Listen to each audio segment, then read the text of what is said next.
ఘననాములు మీకు శుభాలు. తిరిగి దినమందు శిష్యుకాన్ని గురించి మళ్ళీ మాట్లాడుకుందాం. ప్రభు అయిన యేసుక్రీస్తు వారు భూలోకంలో తొలి శిష్యుడు ఏ విధంగా శిష్యులను తయారు చేశాడో ఈ శుభదినమందు వాక్యం ద్వారా తెలుసుకుందాం. శ్రద్ధగా విని మనమందరం శిష్యురాంతగా మారి ప్రభుకి చిత్తాన్ని నేర్చడానికి పరిశుద్ధాత్మ దేవుడు సమృద్ధిగా సహాయం చేయను గాక. ఆమేన్, ఆమేన్, ఆమేన్. ప్రభు అయిన యేసుక్రీస్తు వారు తనకి సేవారంభంలోనే తన పరిచయ ఆరంభంలోనే శిష్యులు ఏర్పాటు చేసుకొని మరి దేవారాజ్య స్థాపనలో ముందుకు సాగినట్టుగా దేవుని వాక్యం చూస్తున్నాం. మొట్టమొదటిగా శిష్యులు ఏర్పాటు చేసుకున్నాడు. తాను కొంతకాలం పరిచయం చేసిన తర్వాత శిష్యులు పిలవటమో లేకపోతే అంత్యంలో పిలవటమో అలా కాదు, కానీ సేవారంభంలోనే సేవ ప్రారంభించకముందే ప్రభువైన యేసుక్రీస్తు వారు నలుగురు శిష్యులు చేస్తున్నట్టుగా మనం చూస్తున్నాం. మొట్టమొదటిగా ఆంద్రెయ, సీమోను కుటుంబానికి సంబంధించిన వారు, యాకోబు, యోహాను మరొక కుటుంబానికి సంబంధించిన వారు. నలుగురు కూడా జారులే. వీరు చేపలు పట్టడంలో మంచిగా అనుభవం గలవారు. ఏదో చిన్న చిన్న కాలాలు శిరుడు కదా సముద్రంలో చేపలు పట్టడానికి మంచిగా అనుభవం గలవారు. కాబట్టి ప్రభువైన యేసుక్రీస్తు వారు మనల్ని ఏ విధంగా ఏర్పాటు చేసుకుని తన యొక్క రాజ్యంలో పడుతున్నాడో అలాగే యేసుక్రీస్తు వారు దైవరాజ్య స్థాపనలో మొట్టమొదటిగా 2 కుటుంబాల నుంచి కుటుంబానికి 2 చొప్పున నలుగురు తీసుకుని వారితో సేవ ప్రారంభించినట్టుగా దేవుని యొక్క వాక్యం మనం చూస్తున్నాం. సో ప్రభువైన యేసుక్రీస్తు వారి శిష్యుని ఏర్పాటు చేసిన విధానము, ఆయన సముద్ర తీరానికి వెళ్ళాడు.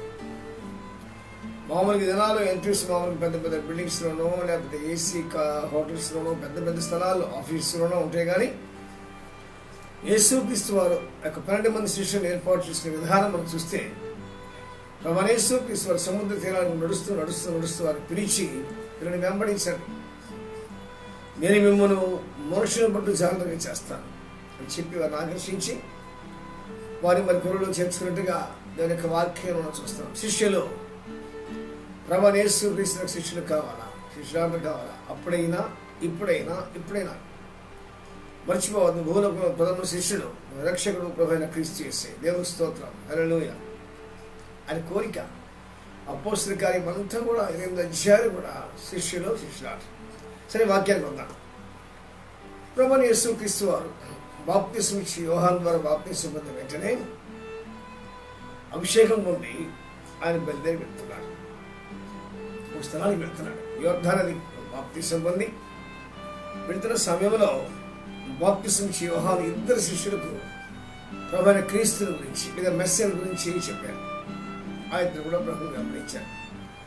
బాప్తిసం ఇచ్చి యోహానుకు కూడా ప్రభువైన యేసుక్రీస్తు తెలియదండి. బాప్తిసం పొందిన మరు క్షణంలో ఆయన క్రీస్తుగా పిలువబడ్డాడు, మెస్సియాగా పిలువబడ్డాడు. మన వాక్యం గ్రహించాం కాబట్టి బహుశా వారికి తెలియకపోవచ్చు, కానీ లోకంలోకి రావాల్సిన ఒక రక్షకుడు మెస్సియా జన్మించిన స్థలము బెత్లెహేం పశువుల పాకలో.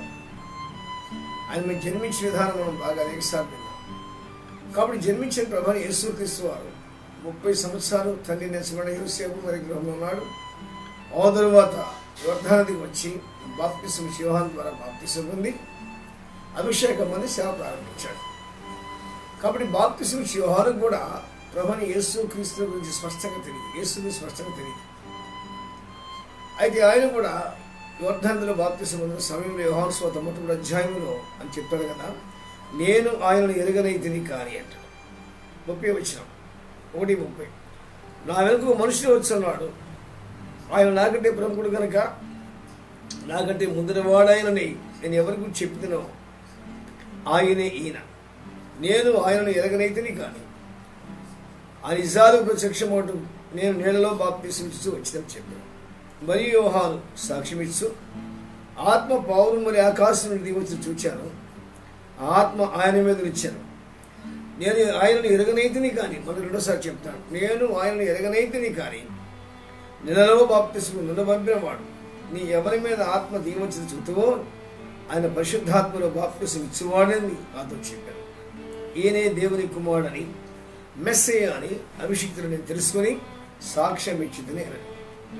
కాబట్టి బాప్తిసం ఇచ్చి యోహానుకు కూడా యేసు గురించిన అవగాహన లేదు, కానీ ఒక ఆనవాళ్ళు. సిమియోనుకు కూడా ప్రభుని యేసును చూడక మునుపు మరణించడని పరిశుద్ధాత్మ ద్వారా బయలుపరచబడినట్టే ఈ యొక్క బాప్తిసం ఇచ్చే యోహానుకు కూడా ఒక ఆనవాలు. నువ్వు చాలా మందికి బాప్తిసం ఇస్తున్నావు, మంచిదే. అయితే ఒక వ్యక్తి దగ్గరికి వస్తాడు. ఏ వ్యక్తి మీద అయితే నువ్వు బాప్తిసం ఇచ్చిన తర్వాత పరిశుద్ధాత్మ నిలిచింది చూద్దుమో ఆయనే మెస్సయ్య, ఆయనే రక్షకుడు, ఆయనే క్రీస్తు, ఆయన లోకపాపను మోసుకుని దేవుని గొర్రె పిల్ల, ఆయనే మెస్సయ్య అని పరిశుద్ధాత్మ ద్వారా బయలుపరచబడింది. కాబట్టి ప్రతిరోజు బాప్తిసాలు ఇస్తున్నాడు. కాలకాలం ఇచ్చాడు. అలా బాప్తిసాలు ఇస్తూ ఒక దినమందు ప్రభు అయిన యేసు వచ్చాడు. యేసు వస్తున్నప్పుడు చెప్పాడుగా, ఇదిగో లోక పాపమును మోసుకుని పోవు దేవుని గురించి చెప్తున్నాడు. కానీ పర్టికులర్గా తెలియదు.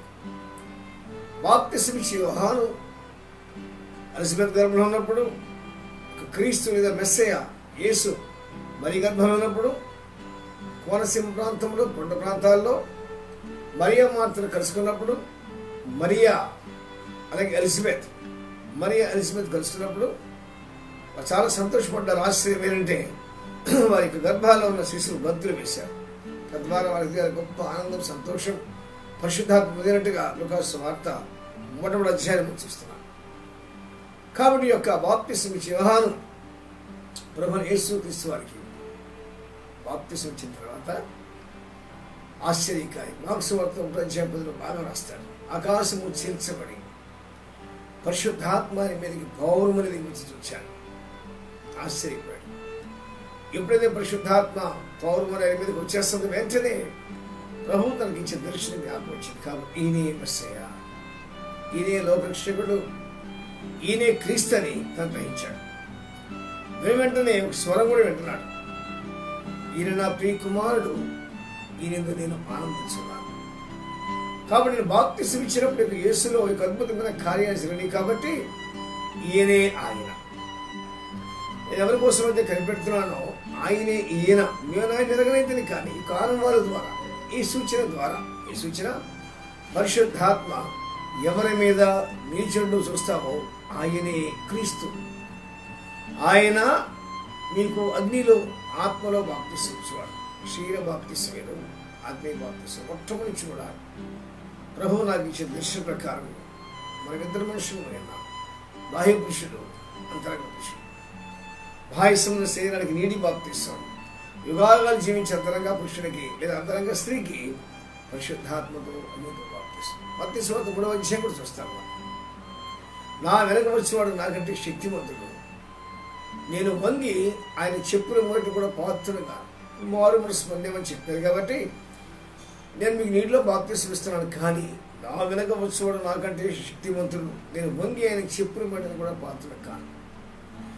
ఆయన మీకు పరిశుద్ధాత్మతో అగ్నితో బాప్తిసం ఇస్తారు. చాలా ఆశ్చర్యం. పరిశుద్ధాత్మతో అగ్నితో బాప్తిసం, పరిశుద్ధాత్మను జన్మించిన క్రీస్తు యేసు తప్ప, మెస్సయ్య తప్ప ఈ భూలోకంలో ఎవరు అలాంటి బాప్తిసం ఇవ్వలేరు. ఇవ్వకూడదు. ఇచ్చిన అది అబద్ధమే. పరిశుద్ధాత్మను జన్మించి అభిషేకం పొందిన క్రీస్తు మాత్రమే మన అంతరంగాలు అనగా పరలోకంలో యుగాయుగాలు జీవించి యొక్క అంతరంగ పురుషునికి బాప్తిసం ఇస్తారు. కానీ మనకు కాదు. బాప్తిసం ఇచ్చేవాడు బాగా సంతోషించాడు, చాలా సంతోషించాడు. ఎలాంటి భాగ్యం నాకు, ఎలాంటి దీవెన నాకు. నేను ప్రభు అయిన మెస్సీకి బాప్తిసం ఇచ్చాను. నివారింపు చూచాను. ముందు నేనే నీ ద్వారా బాప్తిసం పొందాలనుకున్నాను, కానీ మీరు నేను నీకు బాప్తిసం ఏంటని చెప్పి నివారింపు చూచాడు. కానీ మన ప్రభు క్రీస్తు యేసు సంపూర్ణంగా తగ్గించుకునేవాడే.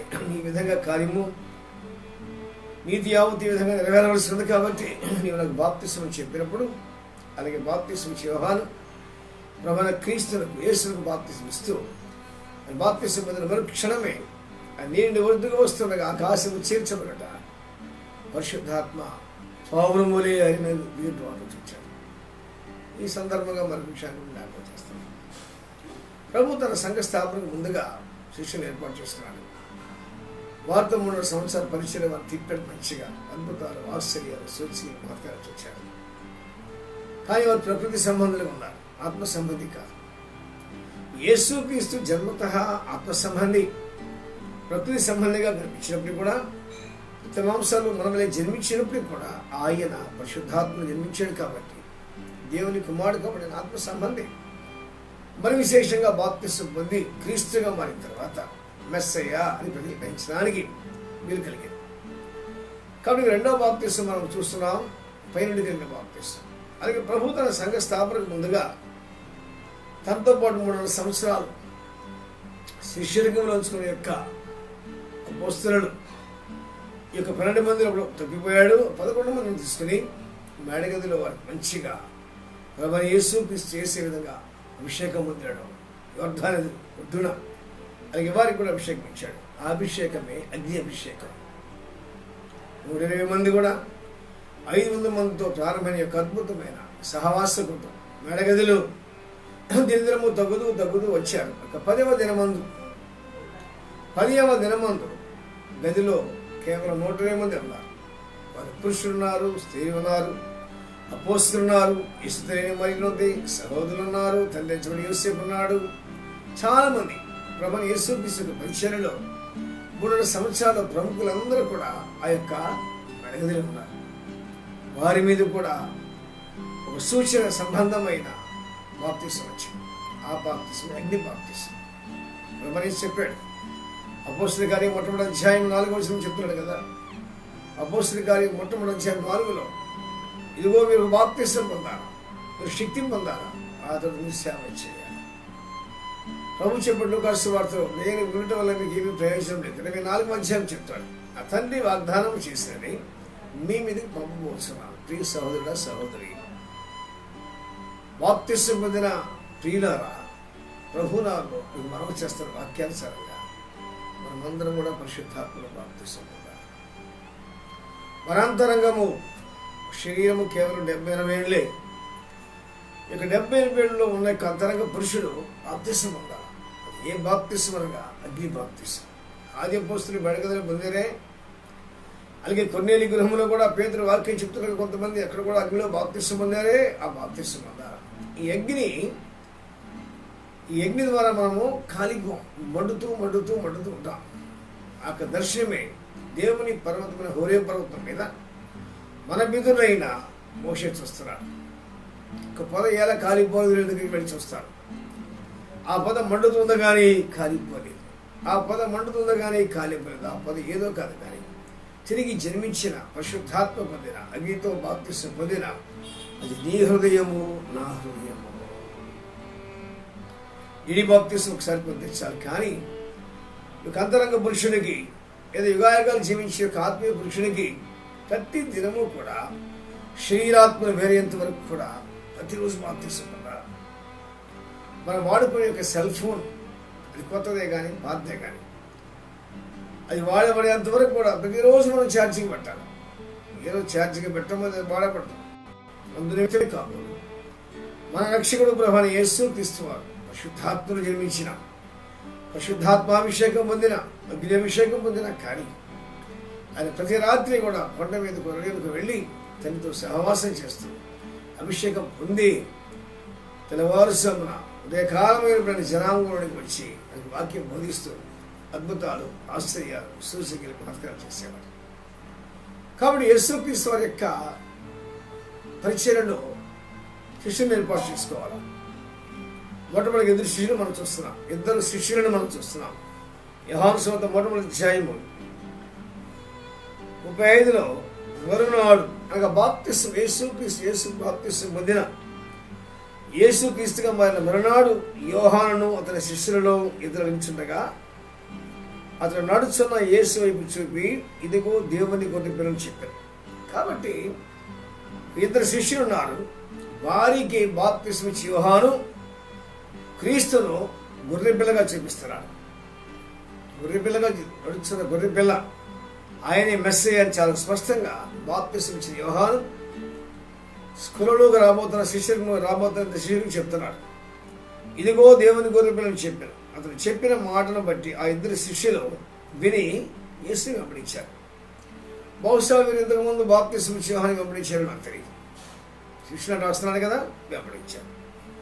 కాబట్టి క్రీస్తు యేసు వెనుకకు తిరిగి, బైబిల్ వేసాను రాయబడింది కానీ మెస్సయ్య అయ్యాడు. క్రీస్తు యేసు వెనుకకు తిరిగి వారు తను వెలుగుచుండ చూచి మీరు ఏమి వెలుగుచున్నారనగా వారు రబ్బీ ఇది ఎక్కడ కాపురం ఉన్నామని ఆయన అడిగారు. రబ్బీ అనే మాటకు బోధకుడు అర్థం, బొచ్చిచూరుడు అని ఆయన వారితో చెప్పగా వారు వెళ్ళి ఆయన కాపురమున స్థలమును చూచి ఆ దినము ఆయన యొద్ద బస చేసి మొట్టమొదటిగా మెస్సేతో బస చేసిన వారు ఇద్దరు శిష్యులు. ఆ శిష్యుల్లో ఒకరి గురించి మనం వింటున్నాం కదా. ఆ శిష్యుల్లో ఒక శిష్యుడు ఆంద్రేయ, ఆ తర్వాత సీమోను. సొంత అన్నదమ్ములు ఆంద్రేయ సీమోనులు మొట్టమొదటిగా మన రక్షకుడు నేను స్వస్థపరిచి నన్ను రక్షించిన క్రీస్తు చేస్తున్న మొట్టమొదటిగా చూచిన వారు ఆంద్రేయ, ఆయన సహోదరుడైన సీమోను పేతురు. హల్లెలూయా. మొట్టమొదటిగా ఆంద్రేయ, ఆ తర్వాత సీమోను పేతురు. బహుశా వారు ఇంతకుముందు ఈ యొక్క మెస్సీయని లేదా ఈ యొక్క క్రీస్తుని లేదా యొక్క యేసును ఒకవేళ వారు నజరేతులో పెరిగిన బెత్లెహేములో జన్మించిన యేసును కానీ వారి తండ్రి నచ్చబడిన యోసేపు మెరవేను ఎరుగున్నారేమో తెలియదు, కానీ వారు మొట్టమొదటిగా ప్రభుని యేసుని వెంబడించినట్టుగా ఆయన దగ్గర ఒక రోజు మొట్టమొదటి రోజు ఉన్నారట. యేసు క్రీస్తు అభిషేకం పొందిన మొట్టమొదటి రోజు, యేసు అభిషేకం పొందిన ఆ యొక్క మొట్టమొదటి రోజు బాప్తిసం యోహాను మాట విని ఆయనతో బస చేశారు. ఎంత దిగిరబ్బా, చాలా ఆశ్చర్యం. మనం 2 గంటల 3 గంటల ప్రభు సంతలో ఉండి పరీక్షలు అవుతూనే ఆనందించాం. మరి వారి పరిస్థితి ఎలా ఉందో వారి పరిస్థితి ఎలా ఉందో మొట్టమొదటిగా వారి జీవితాల్లో ప్రభువైన యేసు క్రీస్తుగా మారిన తర్వాత, అభిషేకం పొందిన తర్వాత ఆ యొక్క 2వ దినమందు మరునాడు ప్రభువుతో బస చేశారట. ఆ తర్వాత మనం చూస్తాము, యోహాను మాట విని బాప్తిసం ఇచ్చి యోహాను మాట విని ఆయనని వెంబడించిన ఇద్దరిలో ఒకడు సీమోను పేతురు యొక్క సహోదరు ఆంద్రేయ. ఇద్దరు మొదట తన సహోదరి సీమోను చూచి, ఎవరుగా ముందు తన సొంత సహోదరు చెప్తున్నాడు, చూచి మేము మెస్సయ్యను కనుగొంటిమి అని చెప్పాడు. ప్రజలందరూ కూడా మెస్సయ్య కోసం ఎదురు చూస్తున్నాం. 2000 సంవత్సరాల క్రితం ప్రభువైన క్రీస్తు జన్మించే ముందు అందరూ కూడా మెస్సయ్య ఎప్పుడు వస్తావయ్యా, మెస్సయ్య ఎప్పుడు వస్తావయ్యా, నువ్వు ఎప్పుడు వస్తావయ్యా, నువ్వు ఎప్పటికీ బందిపోటు బరబ్బా బాధను విడిపిస్తావు, ఎప్పటికీ సాతాను నుంచి విడిపిస్తావు, ఎప్పుడు రోగాలు బాధను విడిపిస్తావు అని ప్రజలందరూ కూడా వాగ్దాన సంబంధమైన మెస్సయ్య కోసం చూస్తామంటే, ఈ యొక్క మెస్సయ్యను ఆంద్రేయ తన సహోదరుని సీమోను కనుగొన్నట్టుగా ప్రభు వాక్యం చూస్తున్నాం. ప్రభు ద్వారా మనం కూడా దేవుని ఏర్పాటు చెప్పిన మనం కూడా వారి విధంగా శిష్యులుగా పాల్గొన్నారు మొట్టమొదటిగా. అలాగే ఈ చివరి దినాల్లో, మంచి దినాల్లో దేవుడు ముందుగా నిర్ణయించిన వారివని మనం కూడా నిర్ణయించారు. కాబట్టి ఈ దినాల్లో మనం కూడా మెస్సయ్యను కనుగొన్నాం. ఖండారా చూడలేదు, కానీ ప్రభు మన హృదయంలో జన్మించిన హేతువు చేత మనమందరం కూడా మృణనేత్రులు తెరవబడిన వారమై ఆత్మీయ నేత్రాలతో చూస్తున్నాం. ఆ వాక్య భావమే హృదయ శుద్ధి గల వార్ధనేలు అధ్యయనం చూస్తారు. మెస్సయ్య లేదా యేసు వడ్లవాని కుమారుడైన క్రీస్తు యేసు వాక్యం ప్రకటించడం ద్వారా, వాక్యం మన హృదయంలోనికి వెళ్ళడం ద్వారా, మన హృదయము మన నేత్రాలు వెలిగించబడడం ద్వారా, సత్యం గ్రహించడం ద్వారా మన హృదయాన్ని మనం శుద్ధీకరించుకున్నాం. వాక్యము ద్వారా, యేసుక్రీస్తు రక్తం ద్వారా, యేసుక్రీస్తు ఆత్మ ద్వారా. కాబట్టి మన శిష్యులమే ప్రభు యొక్క హృదయ వాంఛ, సర్వలోకానికి వెళ్ళండి, సర్వ సృష్టికి స్వార్థ ప్రకటించి సమస్త జనం నా శిష్యులుగా ఇచ్చారు. నాకు శిష్యులు కావాలి. ఐ వాంట్ డిసైపుల్స్ ఉన్నారు. అపోస్తలులు ఉన్నారు, ప్రవక్తలు ఉన్నారు, స్వార్థికులు ఉన్నారు, కాపర్లు ఉన్నారు, అలాగే ఉపదేశకులు కూడా ఉన్నారు. కానీ ప్రభువుని యేసుక్రీస్తు నాకు శిష్యులు కావాలా, నాకు శిష్యులు కావాలా, నా యొక్క రాజ్య సువార్త ప్రకటించేవారు కావాలా, నా యొక్క సువార్త, సత్య సువార్త, రక్షణ సువార్త ప్రకటించేవారు కావాలా. ప్రభు యొక్క హృదయవాంఛ నెరవేర్చడానికే కావాలి. ఏం చెందినారు అందు ఎవరైతే రక్షణ పొందిన వారందరి మీద కూడా ప్రభు పరిశుద్ధాత్మ తండ్రి పరిశుద్ధాత్మకు ఉపదేశం ఆయన శిష్యునిగా శిష్యుడిగా చేర్చు. ఈ చివరి దినాల్లో, కడప దినాల్లో ప్రభువుని యేసు క్రీస్తువారు తన రహస్య రాకడ గురించి వెల్లడి చేస్తూ జనసమూహాన్ని సిద్ధపరుస్తున్నారు. దేవునికి స్తోత్రం. కాబట్టి మీ ఇద్దరు కూడా ఇతను మొదట తన సహోదరుల సీమోనును చూచి మేము మెస్సయ్యను కనుగొంటిమి అతనితో చెప్పి యేసు వద్దకు తోడుకుని వచ్చాను. మెస్సయ్య అనే మాటకు అభిషిక్తుని అర్థం. కాబట్టి ఆంధ్ర చెప్తున్నాడు, we found Messiah, the son of God, the anointed one of Christ. Yesu Kreestu యొక్క నిజత్వాన్ని ఔనిష్యంగా ఆంధ్ర బయటపెడుతున్నారు. మేము మెస్సయాని కనుగొన్నాం. ఎవరు కొన్నా మెస్సయా? ఎవరో కాదు, ఓ యొక్క వడ్లవాని కుమారుడు యోసేపు కుమారుడే. ఆ వడ్లవాడిని చూచారా? యొక్క యోసేపు అలాగే మరియా, వారికి జన్మించిన తొలి కుమారుడే మెస్సయా, మేము ఆయన కనుగొన్నాం అని యేసునందుకు అతను తోడుగా వచ్చారు. కాబట్టి సహోదరుడు ఆంద్రయ్య తన సహోదరుడైన మెస్సయ్య దగ్గరకు తన బ్లడ్ రక్తం పంచుకొని జన్మించిన ఆ యొక్క సీమను తీసుకొచ్చినట్టుగా దేవుడు చూస్తున్నాం. యేసునందుకు అతను తోడుగా వచ్చాడు.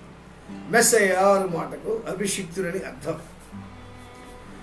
యేసు అతని వైపు చూచి, నీవు యోహాను కుమారుడు సీమోనుకు నీవు కేఫా అనబడదని చెప్పాను. కేఫా అనబడదు అని చెప్పాను. కేఫా అనే మాటకు రాయి అని అర్థం. కాబట్టి దేవుని వాక్యములో తొలి పరిచయాలు మెస్సేగా మారిన యేసు చూస్తున్నారు. ఆ విషయం ఆంధ్రగా తెలియదు, సీమోనికి అంతకంటే తెలియదు, నాకు తెలియదు, మీకు తెలియదు. వాళ్ళకి ఏ విధంగా మెస్సయ్య బయలుపరచబడ్డాడో అలాగే తిరిగి జన్మించిన మనకు కూడా మెస్సయ్య బయలుపరచబడ్డాడు. ఏ విధంగా? సువార్త వినడం ద్వారా, పరిశుద్ధాత్మ పొందడం ద్వారా. సువార్త వినడమే బాప్తిసం పొందడం ద్వారా నంబర్ 1. నంబర్ 2, ఆయనతో సహవాసము చేస్తూ ఉండగా వాగ్దాన సంబంధమైన బాప్తిసం, అగ్ని బాప్తిసం, ఆత్మ బాప్తిసం మనంతరంగా ముందు పొందడం ద్వారా మనము కూడా ఓనిశ్యంగా యేసే క్రీస్తుని వారు ఏ విధంగా రుజువు చేసుకున్నారో అలాగే మనము కూడా యేసే క్రీస్తు ఆయన ఉన్నాడు, ఆయన నా అంతరంగంలో ఉన్నాడు. ఆయన నా అంతరంగానికి అగ్ని బాప్తిసం ఇచ్చినాడు. నా వెనక వచ్చినవాడు నాకంటే శక్తివంతుడు, ఆయన పరిశుద్ధాత్మతో బాప్తిసం ఇచ్చినని బాప్తిసం ఇచ్చేవాని ఎవరి గురించి చెప్పాడో ఆ యొక్క మెస్సయ్య మండుచిన మాదియాలకు బాప్తిసం ఇస్తున్నాడు. దేవుని స్తోత్రం, హల్లెలూయా. కాబట్టి అప్పుడు ఉన్నాడు, ఇప్పుడు ఉన్నాడు, ఎప్పుడు ఉంటాడు. ప్రస్తుతమైన పరదేశంలో కాదు కానీ పరలోకంలో తండ్రి కుడి పార్శ్వందు కూర్చొని మన కోసం విజ్ఞాపనం చేస్తున్నాడు. సో మొట్టమొదటిగా ప్రభువును చూచిన మెస్సయ్యను చూచిన ఆంద్రయ్య కానీ ఆయన సహోదరైన పేతురు కానీ సీమోను కానీ పరదేశంలో ఉన్నారు. ఆది అపోస్తలుల కంటే ముందుగా దేవుని స్నేహితుడు అబ్రహాము పరదేశంలో హెడ్గా ఉండగా ఆయనతో పాటు అబ్రహాము, ఇస్సాకు, యాకోబులు, పరిశుద్ధులు, నీతిమంతులందరూ కూడా ఈ విధంగా పరదేశంలో విశ్రాంతి తీసుకున్నారు. వారి దగ్గర అపోస్తలులు ఉన్నారు. ఒకవేళ ప్రభు యొక్క రహస్యరాకడ ఆలస్యమే మనం కూడా పిలువబడితే మనం అక్కడికి వెళ్ళాలి. జరగబోయే విషయం ఇది శిష్యరికము. కాబట్టి యేసు క్రీస్తు వారి సేవారంభంలోనే శిష్యులు ఏర్పాటు చేసుకుని వారితోనే తన పరిచర్య ప్రారంభం చేశాడు. ఇది మొట్టమొదటి పరిచయం. బాప్తిసం ఇచ్చి యోహాను మెస్సయ్యను మొట్టమొదటిగా ఆంధ్రికి పరిచయం చేస్తే ఆంధ్రే అదే మెస్సయ్యను తన స్వంత సహోదరుడైన సీమోను పరిచయం చేశాడు. రక్షణ పొందిన మీరు నేను మనమందరం కూడా ప్రభు అయిన మెస్సయ్యను, ప్రభు అయిన క్రీస్తును, యేసు క్రీస్తును స్వార్థ ద్వారా అనేకులకు పరిచయం చేసి వారందరూ కూడా శిష్యురాంతంగా మార్చుతా క్రీస్తు యేసు ఉద్దేశం. ఈ వాక్యం గ్రహించి నమ్మి స్థుతిస్తున్నాను. వాక్యం వినండి, శిష్యులుగా శిష్యురాంతంగా మారండి. ఆయనతో పాటు వివాహాలు జీవితాం. శరీరం మంటిది, మంటి నుండి దేవుడు ఆదాము చేశాడు. కానీ ఆదాము లోపల మహి మనిషి ఉన్నాడు. ఆ మహి మనిషికి మెస్సయ్య బాప్తిసం ఇస్తాడు. అది అగ్ని బాప్తిసం, అది ఆత్మీయ బాప్తిసం. అలాంటి వారు యుగాయుగాలు ప్రభుత్వం జీవిస్తారు. దేవుని కుమారులుగా, దేవుని కుమార్తెలుగా, మరి విశేషంగా ఆయన శిష్యులుగా వచ్చినట్టుగా ప్రభు ఈ మాట మన హృదయంలో ఫలింపచేయగాక. సర్వాధికారి ఈ వాక్యం హృదయంలో ఫలింపచేసి మహింపడు. శిష్యులుగా వచ్చడానికి అధ్యయనాలు సిద్ధపరిచి మహింపడు. ప్రథమ శిష్యుడై శిష్యుని కాలంలో కోరుకున్న పునరుద్ధరణ క్రీస్తు యేసు పరిశుద్ధ నామమున మీకేగా ప్రార్థించి వేడుకొంచున్నాము తండ్రి. ఆమేన్, ఆమేన్, ఆమేన్. ప్రభు సమృద్ధిగా మేము దీవించుగాక. ఆమేన్.